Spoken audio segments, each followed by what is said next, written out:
Bizə sual olunur ki, biopsiya müayinəsi qorxuldurmu? Yəni biopsiya çox ağırlı olur və istərdim ki, yəni siz bu prosedurun bilavasitə, yəni necə aparıldığını görəsiniz. Bəli, biz öncə Xaxambarın rayonunun Sulh ayında, yəni böyük bir ölçüdə bir düyün müəyyən etdik və düyünün ölçüləri qeyd olunur. Yəni düyün hansı ölçülədir?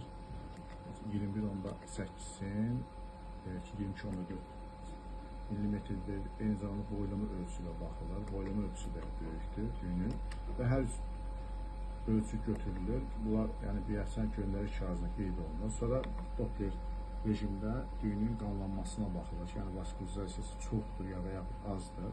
Sonra eyni zamanda düyünün elastografiyası aparılır. Yəni sərtliyi yoxlanılır. Yəni bu yumşaq sərt düyün deyil. Çünki çox sahələri yəni yumşaqdır, sərt hissələr buradadır.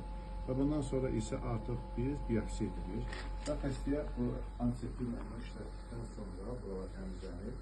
Və xəstəyə deyilir ki, iğnəni salan zaman udulma olmasın. Və burada da iğnəni salınca siz udulmursunuz. Yaxşı iğnəni götürürsünüz. Və iğnəni yerləşdiririk. Bilavasitə düyünün içərisinə. Düyünün içərisinə saldıq. Və saldıqdan sonra isə biz bilavasitə material götürməyə çalışırıq ki, özməz.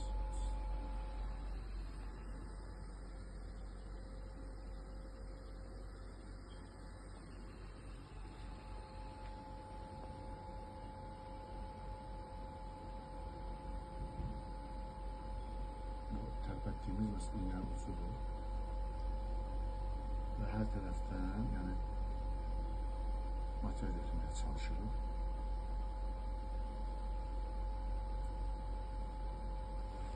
Artıq prosedurumuz bitdi. Ağır olmadı ki. İğnə salan zaman da ağır olmadı ki. Və prosedur yekunlaşdı. Prosedur yekunlaşdı. Bunu saxlayırsınız sırf. Bundan çıxın saxlayın belə. 2 dəqiqə xəstə uzanmalıdır bu şəkildə.